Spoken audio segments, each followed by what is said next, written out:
All right, we're broadcasting. It says stop broadcasting, so it must mean that we're going. So, hi everyone, thanks for coming. Those of you who have arrived and are in the corner, I appreciate it. We got a few more possibly popping in, possibly not, and we'll just kind of see how it goes. So, the idea here is to talk about incubating innovation.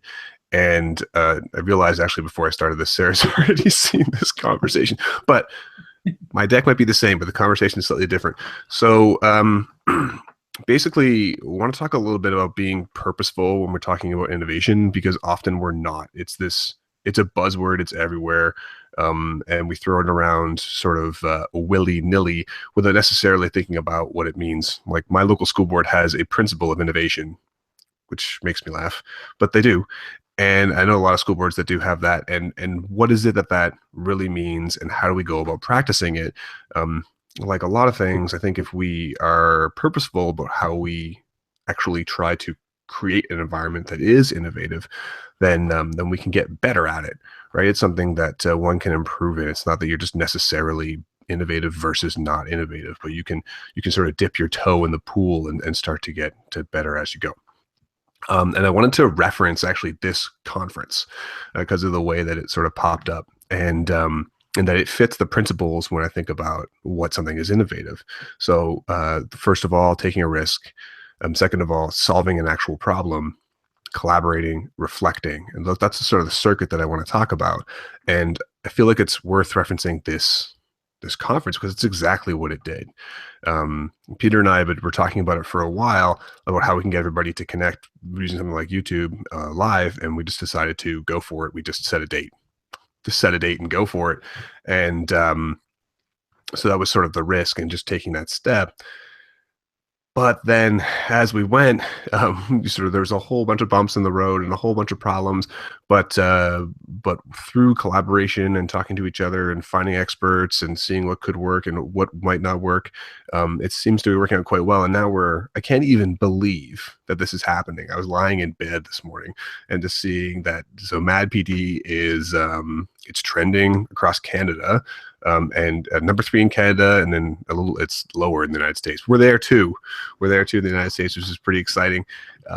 And it's just two dudes that thought it would be a good idea to try it. But what really is the power of it is all the collaborative pieces that came from it, when the ball starts going. So I'd like to think that this is really innovative. We have 60 plus presenters, plus some rogues. I think Jen, for example, Jen Giffen might be doing a presentation that was not scheduled, and she's just going to do it. So, there's a whole bunch of people that just took this and decided to run with it, and it made a ton of sense. So, to me, it's a really interesting example of sort of being purposeful about making something work. Hi, Paul. How you doing? You're muted. Hi, Paul. So Paul's joining in. We're going to share the screen here on my Prezi, and we'll do a little chat about that.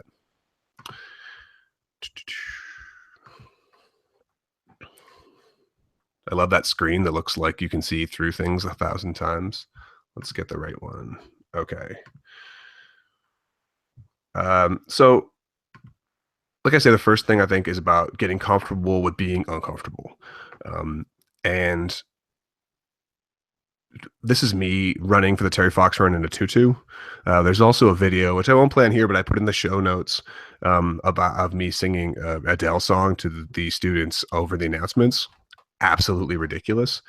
And while those were kind of ridiculous, I wanted to point them out because they really were purposeful, right? I was on purpose showing myself being uncomfortable to motivate others and to gather community and get together and go in a direction together. And though it's silly and this tutu is ridiculous, it shows that I'm willing to model that uncomfortability. And if you listen to the video of me singing Adele, you will 100% agree that it is uncomfortable. I am sure of it. So once we get there, once you get used to being uncomfortable, it's a strange thing, but like anything else, if you're not willing to go to that spot, the first time you go, it's weird. And then the more you go, the easier it is. It's really not that challenging for me anymore. It seems to be uncomfortable. You can just go for it. So great. So you're doing that, you're modeling that. And then I want to kind of rethink the who, what, when, where, why of innovation, right? The where is it? What's going on? Um, when we're talking about it happening in the class, we can absolutely hack what that means. The class doesn't have to be just my class, right? There's Peter and all sorts of educators are doing the Peter Cameron, sorry, and all sorts of educators are doing these great sessions where they're bringing people into their classrooms and expanding what that classrooms mean. The other thing I wanted to point out is the who. So I'm not a classroom educator. I'm a principal. I'm the director of academics at my school, and all the people in the building can be players in this innovation game. They can all take part, whether it be admin or students or school community members. Anyone who has a problem with something that needs to be fixed or changed can be involved in this, which leads to the why of there really needs to be a challenge. We don't want to innovate for the sake of it. We need to innovate to solve a problem. And I think this solves the concern that I've heard a lot, is I don't want to be bringing in a fad into my classroom, like something just because I think it's cool. And as long as you have that principle, if you have the principle of I'm trying to solve a problem, then you won't have the problem of bringing in a fad, right? It'll make sense. Why am I doing sketchnoting in my class? Not because I think it looks cool, because I have students that can't present their thoughts in a traditional serial way. I need a visual way of presenting it, and so sketchnoting is a solution to that. Oh, I thought I'd show this because these are the way I actually think about things, not in that nice organized way. Here's an actual look inside my brain. There you are. So now that we've got basically the thing set up, so we've got the landscape set. How do we actually go about the practice of innovation? And I've built this little cycle and idea to help explain it. I mean, we are educators, right? So it has to start with students. And then I think teacher talent plays a bigger role than a lot of people are willing to say. And teachers are real quick to talk about, I'm a teacher because I believe in students and I support students. And that is 100% true.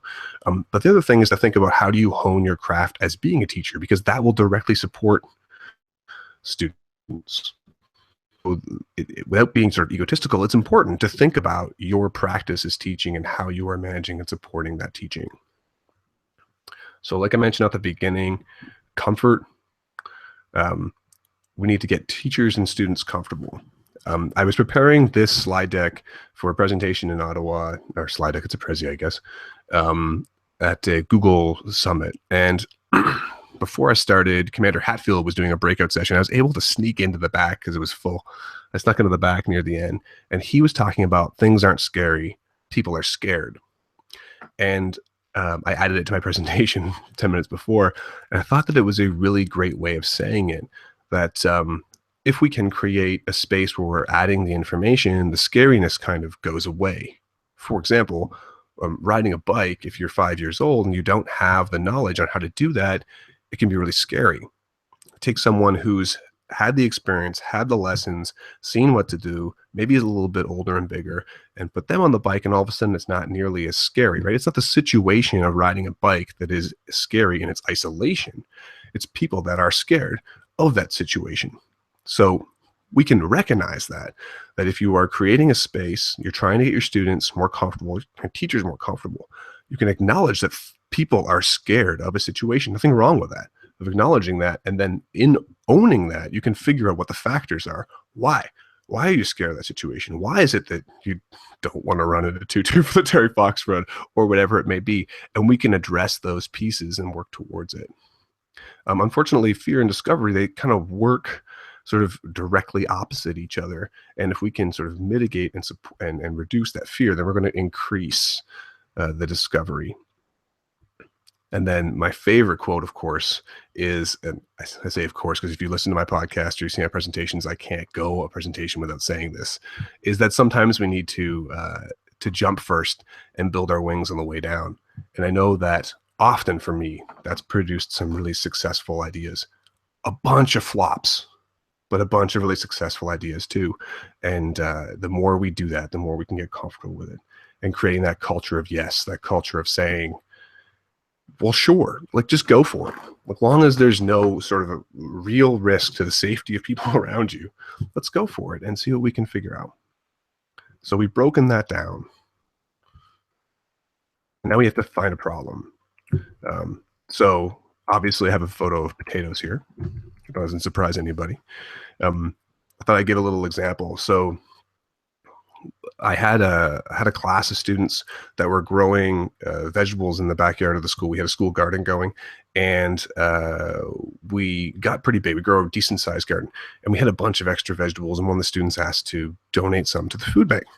So we brought some to the food bank. It was greatly appreciated, and it was a great learning experience. On the side, the person who accepted it said, "Thanks so much. I really appreciated it.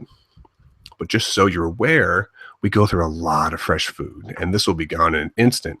And we go through a ton of potatoes a week." So I took that very literally and told my students, and we got excited and realized this was a problem. This fresh food was a problem.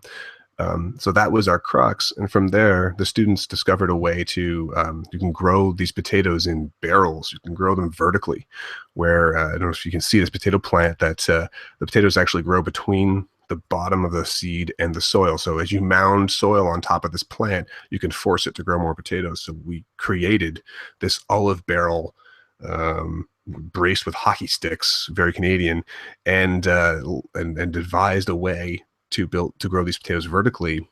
And we ended up having 160 volunteers around the city, that each took one of these barrels. I took a weekend, my custodian and I took a weekend and cut up 160 barrels with a sawzall. It was an interesting adventure.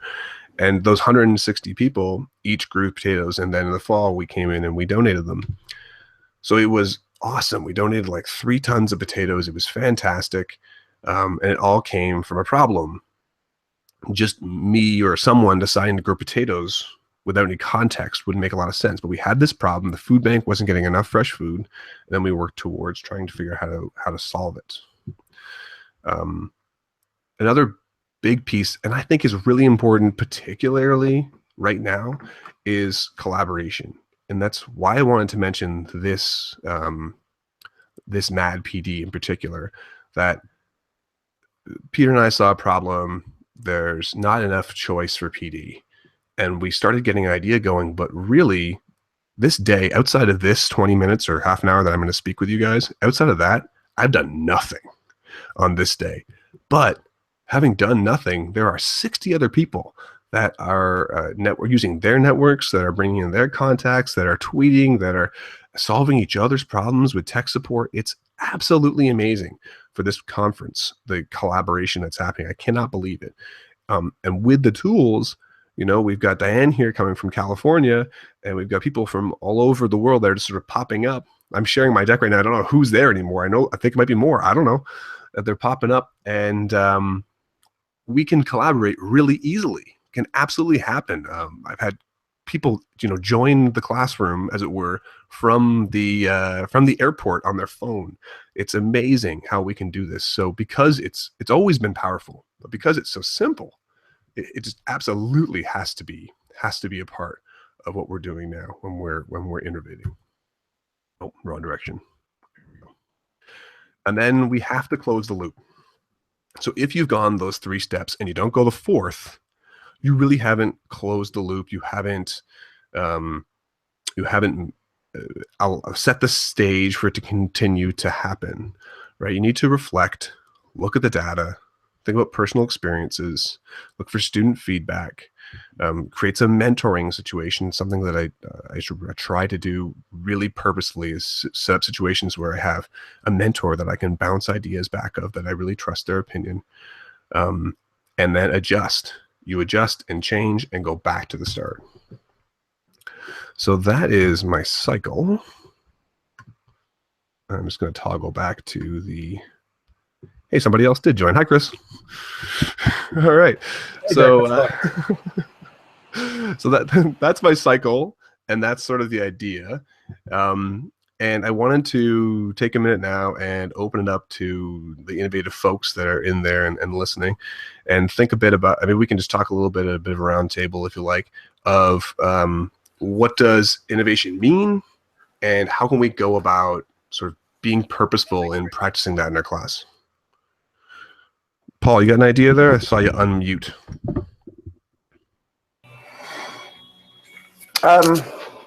Well, I agree with all the points that you were bringing out, talking about innovation and what it means. I think the biggest point that's really important is the willingness to take risk. And I think the more comfortable we get with risk taking, the better. Because yeah, you're right. Sometimes you fall flat in your face, but a lot of times really good things come out of it. And no matter what happens, there's learning that's going on. That's what I've always found.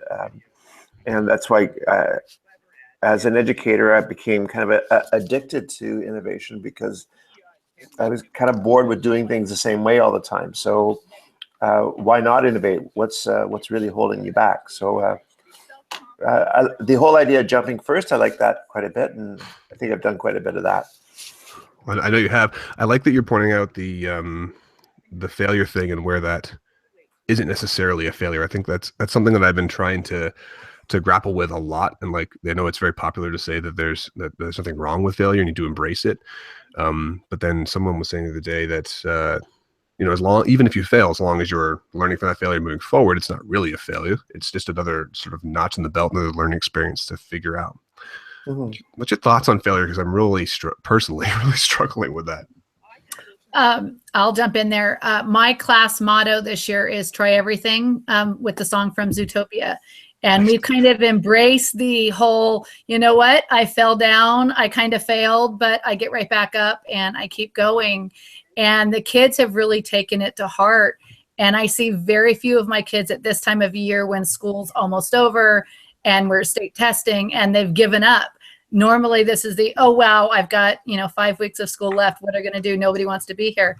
And because of that whole idea of, you know what, it's hard, we're going to get through it, we're just going to try everything. I don't have that this year. And it's really kind of cool to watch how they've embraced that whole, you know what, if I fail it, I'm going to just keep going. That's great. What do you kind of do? What do you do to foster that? Like, I like that you have a class motto, and that I'm assuming they're sort of up there, and you're pointing to that regularly. But what sorts of things look like in your daily routine to sort of create and foster that environment so everybody's into it? I do a lot of student choice in a lot of what I do, and a lot of project-based learning.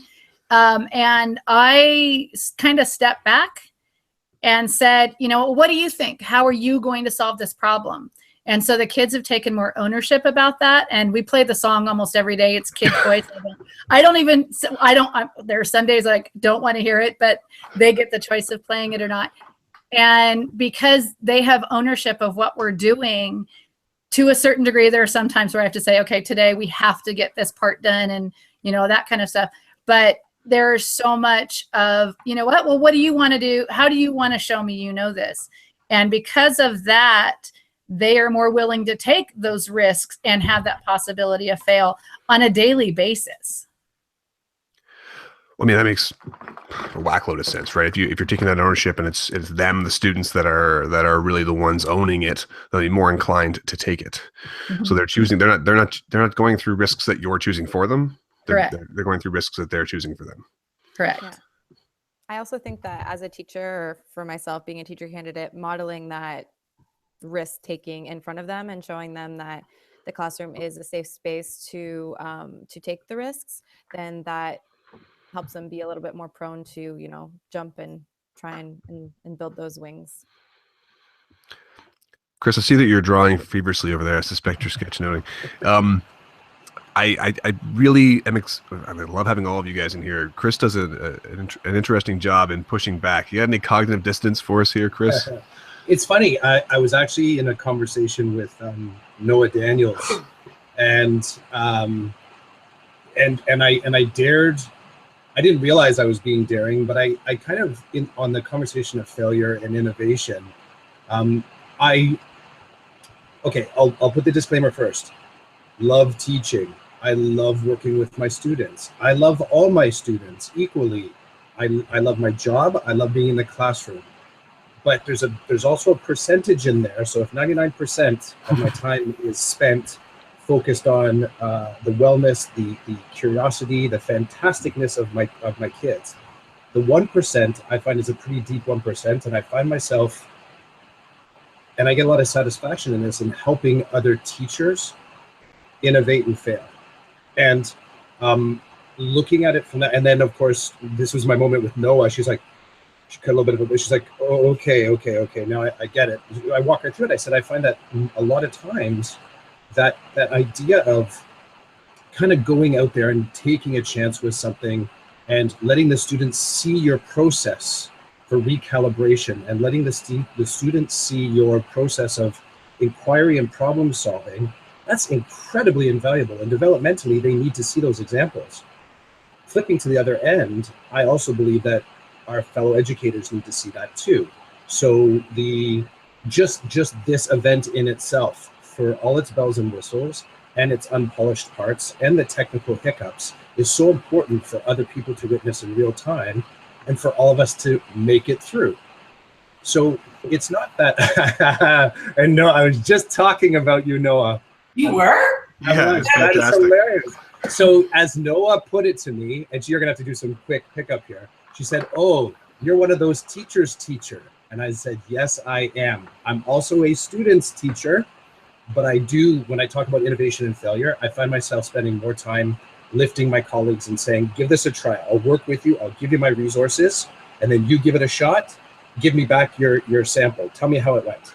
Well, that's absolutely doing it for your students as well, right? I mean, collaborating with other teachers and putting it out there, and the more you're willing to put out to other teachers, the more they're going to bring back to you, which is going to directly support your class. Like, it's a circle of collaboration. I think that wanting to support and better the profession and your direct colleagues and your PLN and those other people is only going to help yourself. Like, I know when my podcast has been my best PD.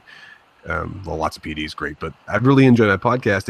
It's like two pronged of, I'm learning a lot from that person directly that I'm actually talking to, which I can support back to my class or my school in my case. But also in having these conversations and having them public, just that sharing piece allows other connections to be made, like you, Chris, and other people that I've met through that way. So I'd like to think that we can absolutely make that happen. Your hand is up, Noah. Yes, Noah. I was saying, like me. Like you. All of the people that we've connected with, it's been amazing so far. So we're can I put you on the spot, Noah, even though you got here like 3 minutes ago? But we're talking about innovation and how to actually sort of actively foster that in your classroom, and how to get better at it. And what sort of practices. We talked about student voice and student choice, and collaboration amongst teachers has been brought up as well. What are your sort of initial thoughts since you came late? I'm going to put you on the spot. My favorite. I think just being vulnerable and being okay to be messy. I think that if we're fostering innovation, we don't need to know the answer. We know that the kids are full of a bevy of resources and ideas. We just need to create the platform for them to go with it and scaffold it for them to help them actualize their vision. So if we're okay with a little bit of messy, and we're okay with kind of rolling with it as it goes, the best just comes. Yeah, agreed. And finding that balance of being okay a little bit of messy, I think, is not easy for a lot of people. So agreed that it's something we have to think of. So we're coming to the end of the half hour. Chris is going to say something. Go for it, Chris. I think maybe suggesting that there's balance in it is part of the problem. Because I think that it also suggests that there's something that we can orchestrate with it. I was talking to someone about what it was like teaching a hospitality class. And so my previous iteration, I was a culinary teacher in high school. And I found that every single moment that I jumped in explicitly to ask a kid a question about what they were doing, let's say as they were simmering their risotto or they were dicing the onion, was the exact same moment that I was breaking their flow. And in breaking their flow, I would step back and, like, I just did my teacher thing. I now know I can tick that box and I can sort of, let me capture something right there, right? It's, I heard a really cool thing today. I heard that it wasn't until the 1970s that there was any social psychological research on observing children without any parent intervention. They actually they Really? also, yes, yeah, no doubt. I heard it on a podcast. But what that makes me think about is the number of times that we jump in as a teacher sometimes can actually be the barrier to letting a kid get to that next state. And I find sometimes that throwdown of we have to find balance in our assessment. We have to. I think let's wait and see if we can discover the balance. Let's spend some time in that messy and really nurture the messy. And let's have conversations where other stakeholders need to recognize that messy is the learning. It is the learning. It is the process that the kids need to stick in longer. And then we need to find a way for them to account and assess themselves. And then tell us to jump in. Tell us to jump in. Now I need you, Derek. Come on over here and look at this cool risotto I made. Right. Miss Noah, get over here and look at how I blended my colors. As opposed to us jumping in and actually pinpointing, creating the moment of learning, I think sometimes is the exact thing that throws it all out of balance. Go ahead, Noah. I was going to say, I've been using the word creative collaborator a lot lately. And it's because, when my students are doing project-based learning and I'm mulling about, I have to kind of decide if they need me or they don't need me. And sometimes I just have an idea and I'm seeing them work with the material. I'm like, oh my gosh, I have this material, because I'm the kind of person who has that closet, but you never know what you need until you need it. And so I'll pull out a pom-pom because I happen to have it. I'm like, what if you use this? And they're like, oh, I don't know, but now that gives me an idea. And then I'm collaborating with them, and I'm really just fueling the fire to keep it going, as opposed to what Chris was referring to. We kind of block it because we're now asking them to, communicate what it is that they're doing. But they're deep in it. So if we can just keep doing that with them and keep them going, or say, I see what you're doing, but let's go back and do the content piece first, and then we'll do some of the creative pieces. Because that's the other part of the job. I think what you were saying with balance, Derek, is you want to make sure that they're not just going on a tangent. They're still meeting the criteria of the assignment, whatever it may be, but they're doing it in their own way with their own 100% in engagement. And that's where our role becomes kind of unsure, but you have to be ready for anything. So if you're there and you're available and you're responsive, then you can help to redirect. And the balance comes in the end, not in the middle. Yeah, I like the the joining in thing and sort of being part of it, right? That works. Chris, we were talking about, I saw this ridiculous video the other day of this dog with a large stick trying to go across the bridge, right? And get the stick stuck in the bridge, and all you want to do is help the dog out and let him turn sideways, dog. But eventually, bump across this tiny walk bridge, and he turns sideways, and he figures this out and figures that out, and eventually gets his way through. It was a ridiculous Facebook video that I watched, but it was kind of a light of, sometimes if you stand back and let it happen, we're as teachers, but with the umbrella is, of kindness and wanting to help and wanting to make sure that things go smoothly, and embracing that it can't go smoothly, or that not going smoothly can be the learning, or is often the learning, is a big piece to figure out. And I like that technique that you're talking about, Noah, of the what you call co-collaborating, creative collaborating, you called it. I like that. It's a really neat sort of unintrusive technique of supporting as a member of the group instead of the leader of the group, or the person who's in charge. Excellent. All right, well, thanks everybody for jumping in. I appreciate it. I had fun this morning, and looking forward to another 8 hours of PD that's happening today, something like that. Anybody want to say anything before we sign off? Want to come to mine in a half an hour? I could use the support, everybody. I'm excited, but nervous. This is my first time doing this. How did it feel for you? You're kind of used to this, though, Derek. I think it was pretty good. Hopefully everybody enjoyed themselves. We'll have to go back and see if anybody participated on the feed. In popping into people's presentations all day, I've been doing a lot of that. It's really great to see all the different layers of communication. I mean, people are having a chance to sort of present their work that they've prepared and whatever, but then also having a bit of a conversation about it has been pretty powerful.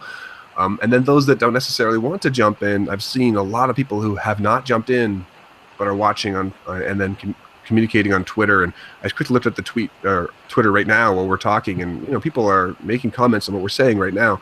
So the layers of communication are deep, and so there's no need to be nervous. We can just put it out there, and if they don't like it, they can close the link. Noah, they can just close the link. Okay. Can I throw down one more crazy just before?